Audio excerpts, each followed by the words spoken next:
Olá pessoal, boa tarde. A ideia aí a partir de hoje, que a gente teria uma aula, é fazer algumas gravações de alguns vídeos a respeito do assunto que a gente vai tratar em sala de aula, né, dessa forma remota, né. A gente iniciou semana passada com o estudo de madeiras, foi encaminhado aí um material para vocês darem uma lida, que é basicamente esse material que eu vou falar hoje, tá?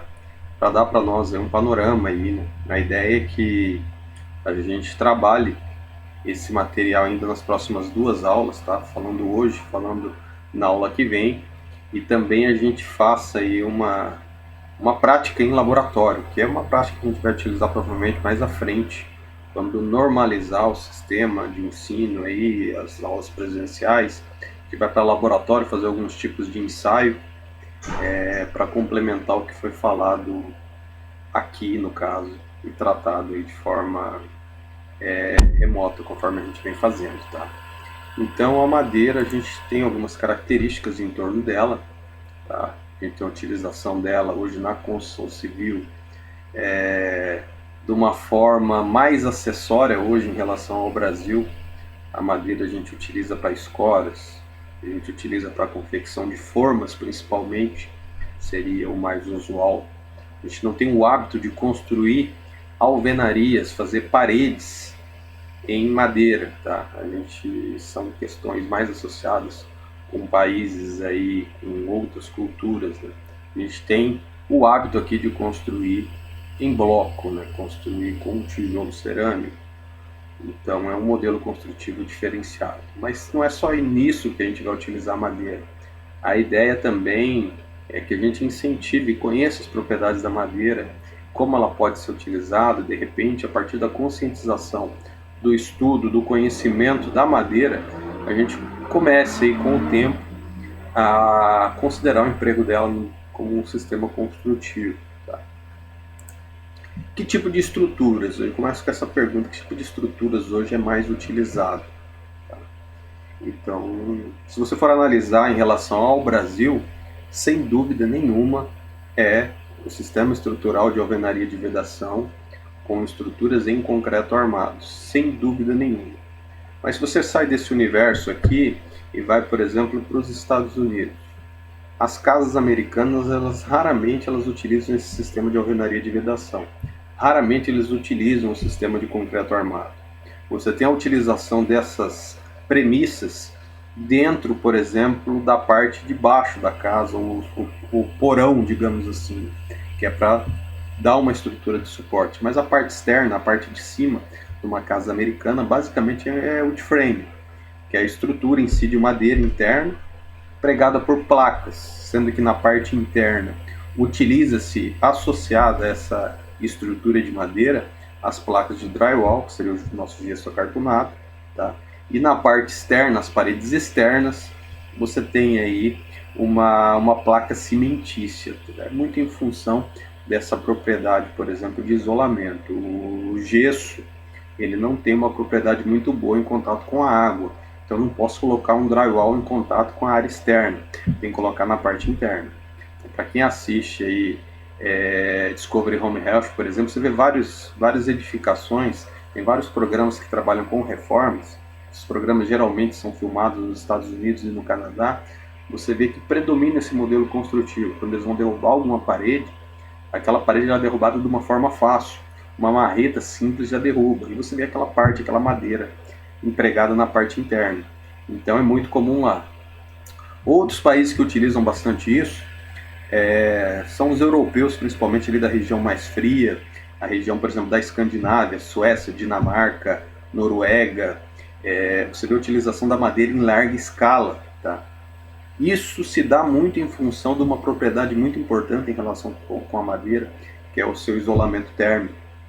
Então, cidades muito frias, regiões muito frias, ela garante um isolamento térmico melhor. Tá? Dentro da casa, ele vai manter uma característica mais quente, muito em função ali do trânsito de pessoas, das pessoas respirando, aquele ar vai se conservar dentro da casa. O ar frio de fora, a estrutura madeira não vai deixar passar. Tá?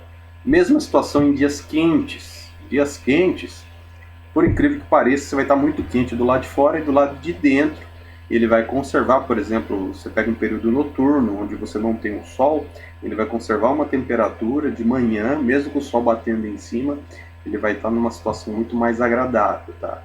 Então ela tem uma eficiência nesse sentido. Muito diferente, por exemplo, da alvenaria de bloco cerâmico, que é a que a gente utiliza aqui. Tem situações que às vezes você tem a sensação que dentro da residência está mais quente do que do lado de fora. Isso é bem comum, muito em função dessa alta condutibilidade térmica do bloco cerâmico, ou do cimento, ou do concreto, independente aí do material. Então, a troca de calor ela é muito comum, tá? Então, a madeira tem uma grande vantagem nesse sentido. Qual é o material mais resistente mecanicamente? Se a gente for analisar, por exemplo, fazer o comparativo entre a madeira e entre o concreto. Tá? O concreto que a gente utiliza aqui e um sistema de madeira. A princípio, você olhando pela rigidez, pelo peso, existe uma tendência de você considerar o concreto como mais resistente. Tá? Mas, muito pelo contrário. A gente tem a madeira, principalmente as madeiras de lei, que a gente chama, que são as madeiras com uma classe mais nobre, são as madeiras dicotiledôneas, as madeiras com uma coloração mais escura, elas têm uma resistência muito elevada, muito superior a uma peça de concreto. Tá? Inclusive, até as madeiras mais fracas, as madeiras mais moles, que são as coníferas, tá? Por exemplo, um grande exemplo disso, a gente tem o pinus, que é uma madeira bem branca, que é uma madeira que se deforma e estraga com uma certa facilidade.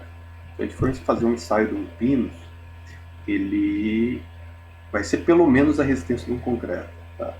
Com uma grande diferença em relação ao concreto. A madeira ela é muito mais leve que o concreto. Então a relação entre peso e resistência dá uma diferença muito grande. Outra situação, a deformabilidade da madeira. O concreto ele pouco se deforma, tá? A deformação do concreto ela é precedida de uma ruína. O que garante, por exemplo, a eficiência de uma estrutura de concreto é a armadura dentro. Se não tem armadura, ele iria ruir com muita facilidade. Tá?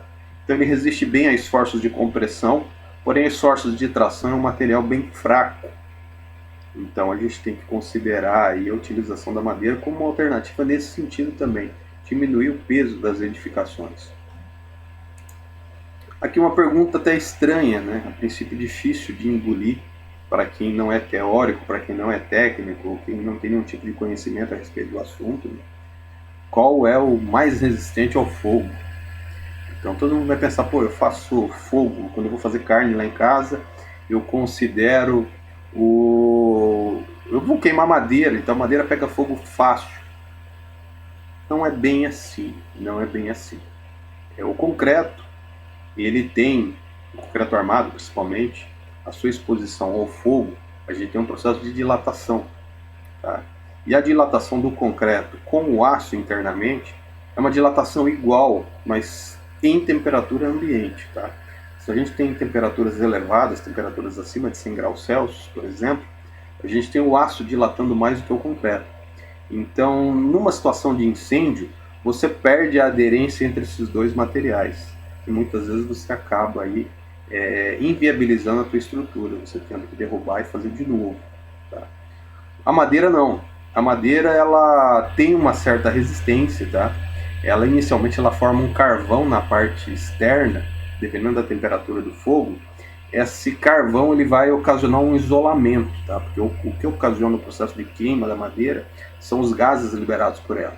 A partir do momento que você cria um carvão externo, ele cria como se fosse uma película que impede a saída desses gases, tá? Mantém então a estrutura da madeira internamente intacta, apenas aquecida, e mantém a resistência da peça. Tá? Então isso tem vários vídeos documentados de incêndios ali, onde você vê às vezes a estrutura de madeira ali de pé e uma estrutura de concreto com uma temperatura equivalente à ruína propriamente dita. Tá? Então a gente vai também falar isso um pouco mais nas próximas aulas.